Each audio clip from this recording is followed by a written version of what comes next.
Ils vont bientôt être plus précieux que le pétrole. Lithium, cobalt, palladium, tous ces éléments sont indispensables pour la transition écologique. On en a besoin dans nos batteries et dans nos appareils électroniques. Bref, tout le monde en veut et leur consommation s'apprête à exploser. Celle du lithium devrait être multipliée par 60 d'ici 2050. La bonne nouvelle, c'est que l'Europe possède sur son sol certains de ces métaux. Alors pour ne pas risquer de rater le tournant de la transition, on va devoir s'approprier ces ressources presque inexploitées. C'est le signe du grand retour de l'activité minière. Dans ce décryptage, on a voulu savoir comment cette nouvelle ruée vers l'or va bouleverser notre environnement. Pourquoi on va être confronté au prix réel de nos modes de consommation, et pourquoi se passer du pétrole ne veut pas dire forcément polluer moins.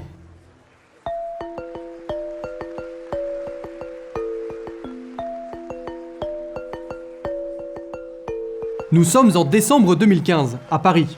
La conférence sur le climat, la COP21, s'achève en beauté. 195 pays s'accordent pour maintenir le réchauffement climatique en dessous des 2 degrés. Pour y arriver, il faudra atteindre la neutralité carbone d'ici 2050, c'est-à-dire ne pas émettre plus que ce que la Terre est capable d'absorber.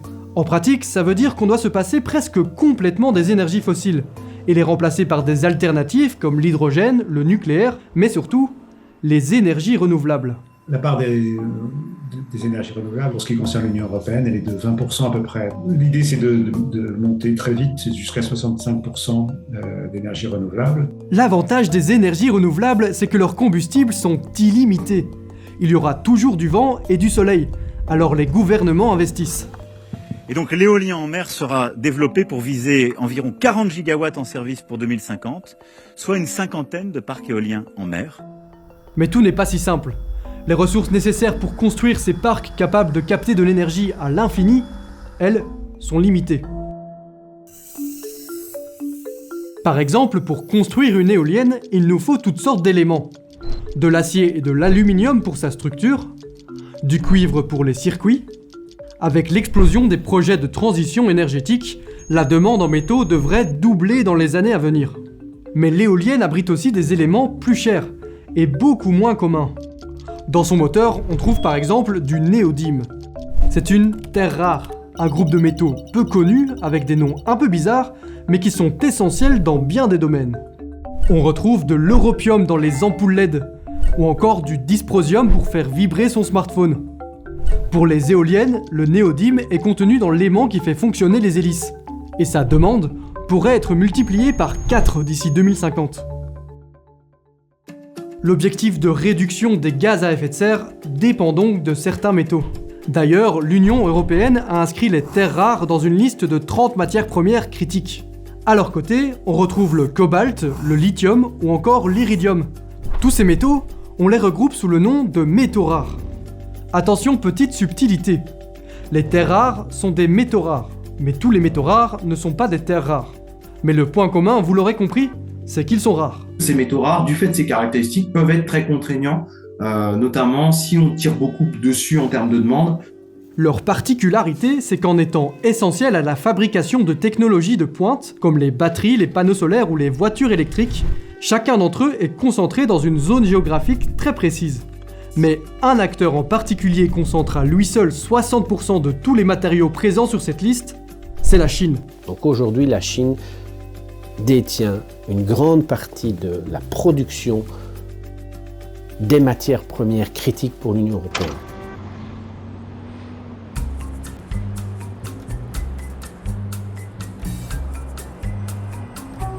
Dans les années 80, le monde a beaucoup changé, autant pour l'Occident que pour la Chine. En Europe et en Amérique du Nord s'achève un tournant politique majeur. On sort d'une décennie de crise et pour stimuler l'économie, on décide d'assouplir les règles en matière de transfert de biens et de richesses. Pour gagner plus d'argent, les entreprises sont encouragées à commercer aux 4 coins du monde. Elles vont se mettre à produire là où la main-d'œuvre est la moins chère et vendre là où le pouvoir d'achat est le plus haut. Peu à peu, l'Occident se sépare de ses mines et de ses usines.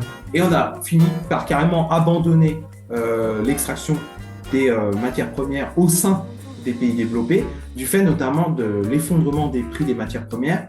Au même moment, un homme domine la politique chinoise. Il s'appelle Deng Xiaoping.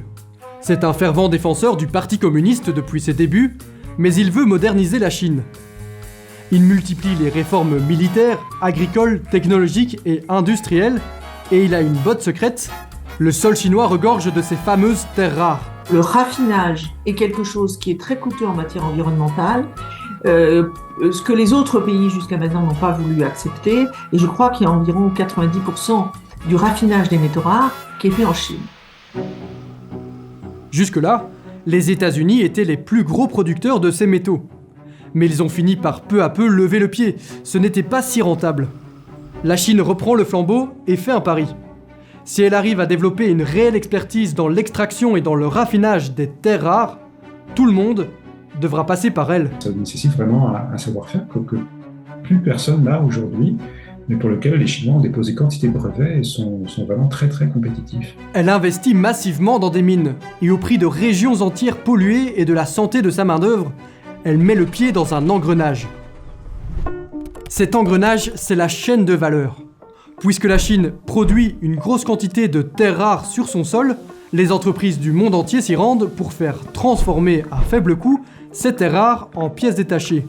Mais à force de fabriquer des objets de plus en plus complexes, comme des moteurs d'éoliennes, la Chine finit par avoir à portée de main tous les éléments nécessaires pour assembler rapidement et pour pas cher l'ensemble de l'éolienne. Cette même logique s'étend aussi à bon nombre de métaux rares. Elle ouvre des mines d'indium, de graphite ou de titane. Et quand ce n'est pas possible de le faire chez elle, comme avec le cobalt ou le lithium, elle prend part directement aux projets miniers à l'étranger. De cette façon, elle va sécuriser ses approvisionnements puisqu'elle devient propriétaire d'une partie du sous-sol.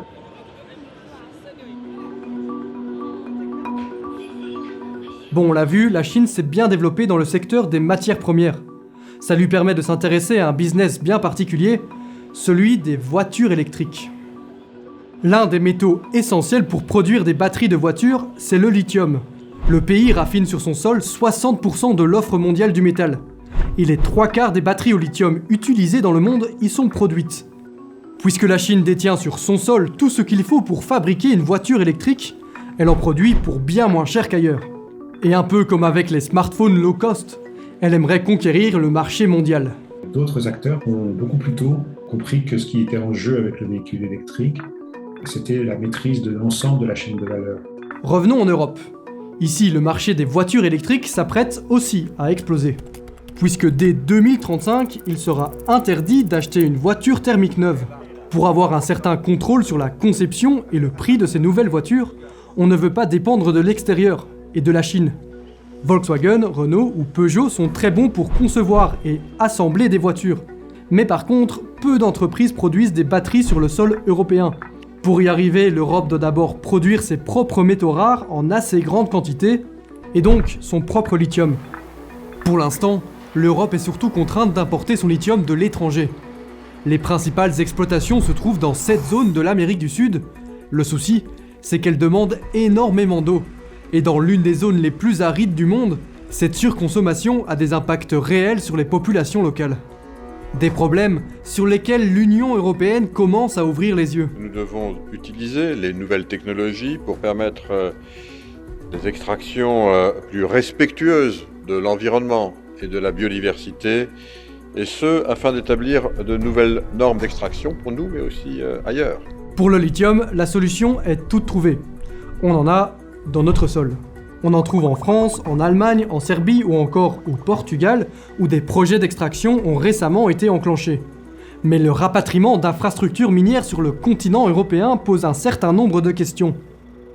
Alors pour mieux comprendre tous les enjeux que ça comporte, on va faire une petite visite de terrain.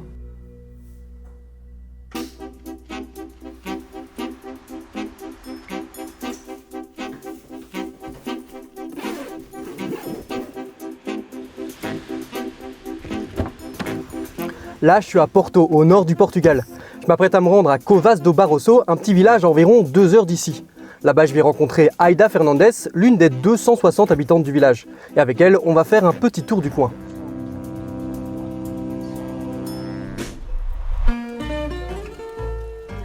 Ici, on se trouve dans une région très rurale.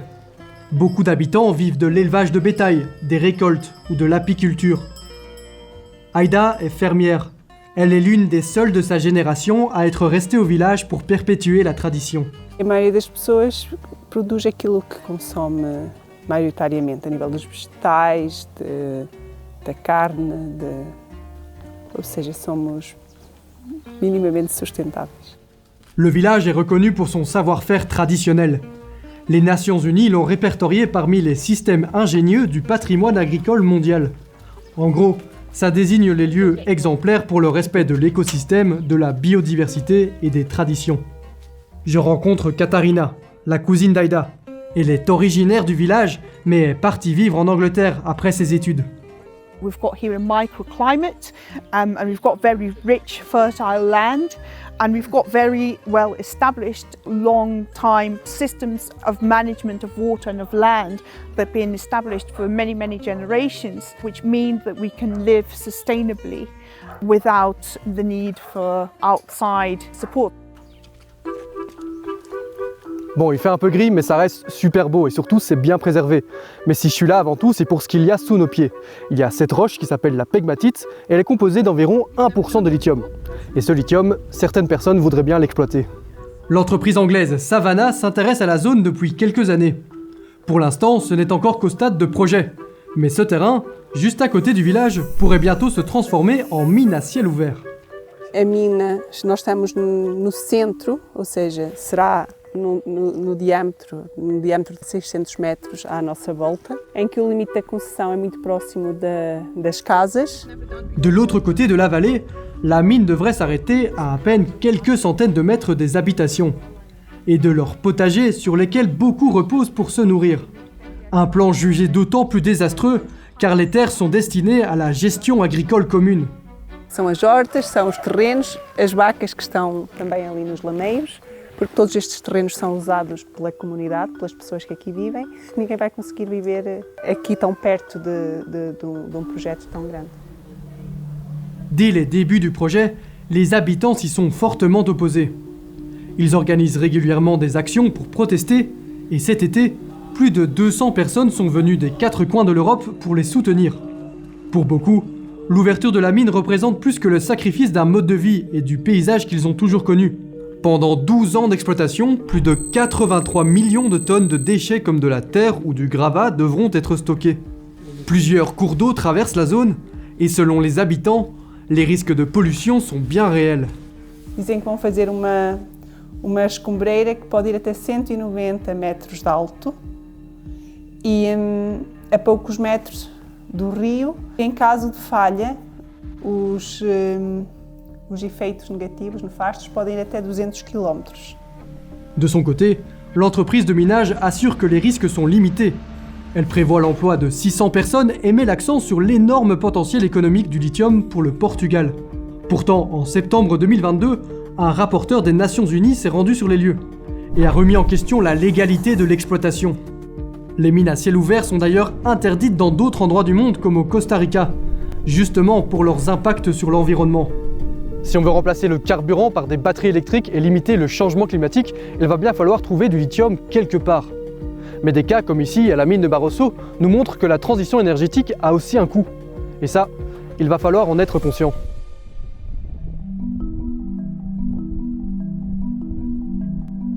Bon, on l'a vu, la question du retour de l'activité minière est loin d'être résolue.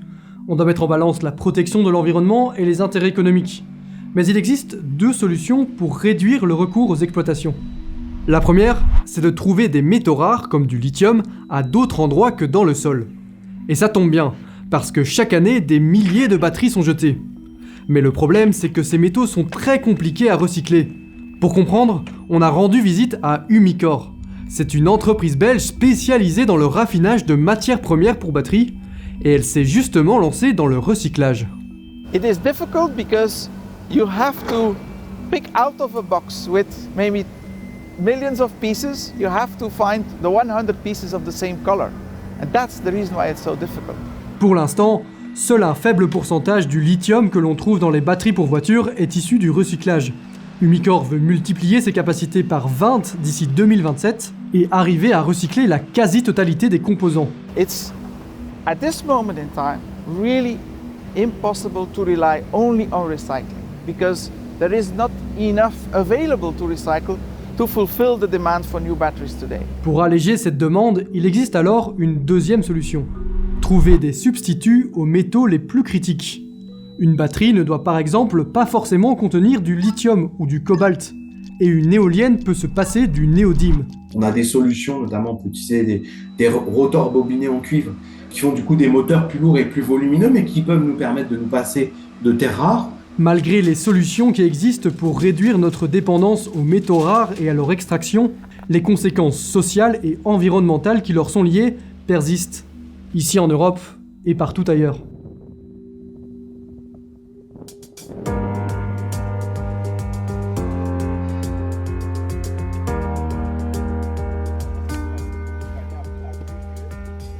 Pour l'instant, les métaux rares sont essentiels pour se passer des énergies fossiles et limiter le réchauffement climatique. Pourtant, l'Europe est hautement dépendante de l'extérieur pour s'approvisionner et va devoir se tourner vers ses propres ressources, au risque d'en manquer et de se retrouver sans moyens d'action, tant sur le plan éthique qu'économique. Il faut accepter un certain nombre de contraintes sur notre sol, mais ça c'est très facile à dire, mais c'est plus compliqué d'en convaincre les opinions publiques. Les contraintes liées au pétrole et au gaz sont en train de disparaître, tandis que celles des minerais s'apprêtent à dicter nos vies. Pourtant, si la transition énergétique semble avoir un tel coût et que la demande en métaux rares augmente autant, c'est aussi parce que nos modes de consommation, eux, ne changent pas vraiment. Temos que pensar em proteger, não consumir, porque não é a destruirmos mais ecossistemas, a poluir mais água, a destruir mais locais que vamos conseguir sobreviver.